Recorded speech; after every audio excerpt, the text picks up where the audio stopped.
Bom dia, meus irmãos e minhas irmãs. Vamos começar agora o programa Palavras de Vida da Arquidiocese do Rio de Janeiro, um programa de entretenimento religioso de nossa arquidiocese que entra agora na sua casa. Olá, bom dia, Padre Arnaldo, e um bom dia a você que nos acompanha nesta manhã de domingo em mais um Palavras de Vida, o programa oficial da Arquidiocese do Rio de Janeiro aqui na TV Brasil, como você já sabe. Eu quero te convidar, antes de mais nada, a ficar por dentro de tudo o que acontece aqui no nosso programa. Para isso, você também já sabe, é muito fácil. Basta fazer a sua inscrição lá no nosso canal oficial no YouTube. É só acessar youtube.com/Palavras de Vida TV Brasil. Lá você encontra todos os conteúdos que já foram ao ar aqui no nosso programa e algumas reportagens especiais. Segue a gente, ative o sininho e receba todas as nossas atualizações. E vale lembrar que nós, o Palavras de Vida, também estamos no Instagram. É isso mesmo. Segue a gente no @palavrasdevida.arquirio e fique por dentro de tudo o que acontece na produção, na preparação, nos conteúdos, nos bastidores, enfim, em tudo de modo geral na igreja. Segue a gente, @palavrasdevida.arquirio e acompanhe todos os nossos bastidores. E agora a gente vai direto para o Vaticano acompanhar a catequese do Papa Francisco.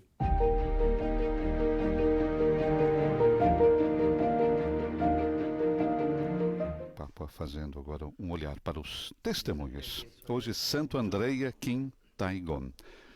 Tradução do Padre. Queridos irmãos e irmãs, bom dia.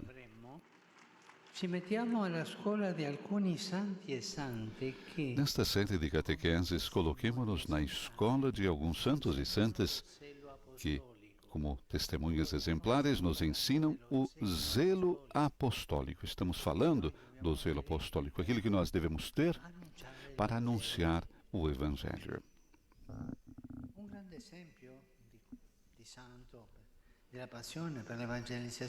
Um grande exemplo de santo, de paixão pela evangelização, hoje vamos encontrá-lo numa terra muito distante daqui, ou seja, na igreja coreana.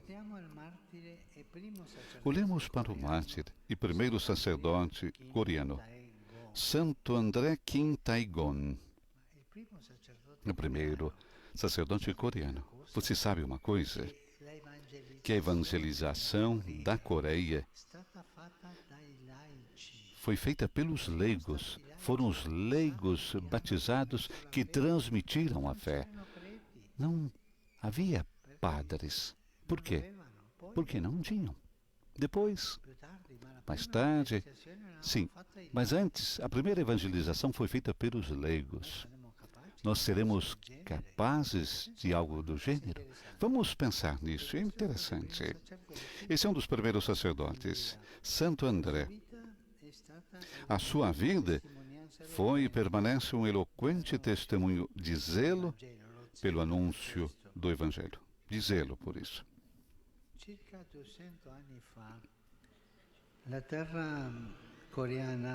Há cerca de 200 anos, o território coreano foi teatro de uma perseguição muito severa contra a fé cristã. Os cristãos eram perseguidos e cancelados. Na Coreia daquela época, acreditar em Jesus Cristo significava estar pronto a dar testemunho até a morte. Em particular, o exemplo de Santo André Kim. E podemos obtê-lo de dois aspectos concretos da sua vida. Primeiro é o modo como ele devia encontrar-se com os fiéis, com os cristãos. Considerando o contexto altamente intimidatório, o santo era obrigado a aproximar-se dos cristãos de maneira não evidente e sempre na presença de outras pessoas, como se falasse há muito tempo. Então, para identificar a identidade cristã do seu interlocutor, Santo André recorria a esses expedientes. Em primeiro lugar, havia um sinal de reconhecimento previamente combinado. Vai se encontrar com esse cristão e ele vai ter esse sinal na roupa, na mão. Depois ele fazia essa pergunta, né? Mas às escondidas sob vós, és discípulo de Jesus? Dado que havia outras pessoas que assistiam à conversa, o santo devia falar em voz baixa, pronunciando apenas algumas palavras mais essenciais. Portanto, para André Kim, a expressão que resumia toda a identidade do cristão era discípulo de Cristo. Você é discípulo de Cristo, mas abaixa a voz, porque era perigoso. Era proibido ser cristão. Com efeito, ser discípulo do Senhor significa segui-lo, seguir o seu caminho.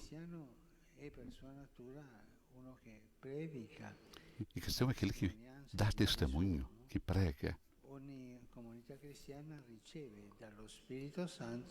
Toda a comunidade cristã recebe essa identidade do Espírito Santo, assim como a igreja inteira, a partir do dia de Pentecostes. Desse Espírito que recebemos nasce a paixão, esse zelo apostólico grande. É um dom do Espírito. E também, se o contexto ao redor não seja favorável, como o coreano, ela não muda. Aliás, torna-se ainda mais valiosa. Santo André Kim e os outros fiéis coreanos demonstraram que o testemunho do Evangelho oferecido em tempos de perseguição pode dar muitos frutos para a fé. Vejamos agora um segundo exemplo concreto. Quando ainda era seminarista, Santo André devia encontrar uma maneira de acolher secretamente os sacerdotes missionários provenientes do estrangeiro. Não se tratava de uma tarefa fácil, pois o regime daquela época proibia terminantemente a entrada de todos os estrangeiros no território. Por isso, antes era difícil encontrar um sacerdote que fosse como missionário. Os missionários foram os leigos. Certa vez, pense nisso que ele fez. Ele caminhou na neve, sem comer, durante tanto tempo, que caiu no chão exausto, correndo o risco de perder os sentidos e de permanecer ali congelado. Naquele momento, de repente, ouviu uma voz: levanta-te, caminha. Ao ouvir aquela voz, André acordou, vendo como que uma sombra de alguém que orientava. Essa experiência do grande testemunho coreano faz-nos compreender um aspecto muito importante do zelo apostólico, ou seja, a coragem de se levantar quando se cai. Mas os santos caem? Sim. Desde os primeiros tempos. Basta pensar em São Pedro, grande pecado ele fez. Mas teve força, misericórdia de Deus e se levantou. Santo André, ele tinha caído fisicamente, mas teve a força de caminhar para levar a mensagem para frente. Por mais difícil que possa ser a situação, aliás, às vezes parece não deixar espaço à mensagem evangélica, não devemos desistir. E não podemos deixar de levar em frente o que é essencial na nossa vida cristã, isto é, a evangelização. Esta é a estrada. Cada um de nós pode perguntar: mas como eu posso evangelizar? Olha para esses grandes e pense no seu pequeno. Vamos pensar em nós, no nosso pequeno. Evangelizar a família, os amigos, falar de Jesus. Mas falar de Jesus, evangelizar com o coração, cheio de alegria, cheio de força. E isso nos dá o Espírito Santo. Vamos nos preparar, então, a receber o Espírito Santo no próximo Pentecostes. E vamos pedir a Ele a graça e a coragem apostólica, a graça de evangelizar, de levar avante a mensagem de Jesus. Muito obrigado. Encerra assim Papa Francisco a sua catequese. Pater noster, qui es in celis, sanctificetur nomen tuum, adveniat regnum tuum, fiat voluntas tua, sicut in cielo et in terra. Panem nostrum quotidianum da nobis hodie, et dimitte nobis debita nostra, sicut et nos dimittimus debitoribus nostris, et ne nos inducas in tentationem, sed libera nos a malo. Domino Hoviscum, Et cum spiritus sit nomen Domini benedictum, es hoc nunc et usque in saeculum, aiutorium nostrum in nomine Domini. qui feci celum et terram.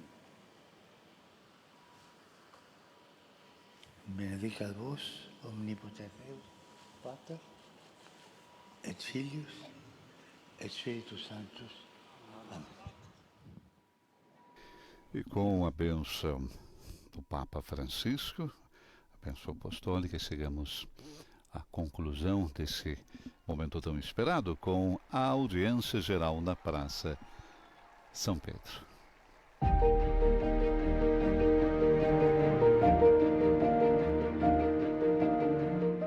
Olá, Vinícius. Neste domingo, a Igreja celebra a solenidade de Pentecostes, com o Papa Francisco celebrando a missa no Vaticano. Comigo está a irmã Graciele Rigotti. Irmã, como vivemos essa solenidade tão importante para a Igreja? É um momento mesmo importante da Igreja, porque é o nascimento da Igreja, né? A gente celebra Pentecostes, a vinda do Espírito Santo, e a gente sabe que a Igreja não é só um templo, mas somos cada um de nós. Então, com certeza, tendo essa certeza, né, de que é o Espírito Santo que entra na nossa vida a partir do dia de hoje, é claro que no nosso batismo, mas especialmente no dia de hoje, e a gente passa a ser igreja, né? A gente passa a ser corajosos, assim como os discípulos, porque depois que eles tiveram essa vinda do Espírito Santo, tiveram a coragem e a audácia de anunciar Jesus para todo mundo, né? Então, que sejamos essas igrejas vivas e ambulantes agora, a partir desse Pentecostes. Do Vaticano, Bianca Pracalvieri para o programa Palavras de Vida. Muito obrigado, Bianca, mais uma vez. A gente espera você na semana que vem aqui de volta com novas informações diretamente aí de Roma. E a gente vai para um rápido intervalo agora, mas na sequência você confere as últimas notícias da Igreja no país, direto de Brasília. É o boletim Igreja no Brasil. A gente volta já já, não saia daí.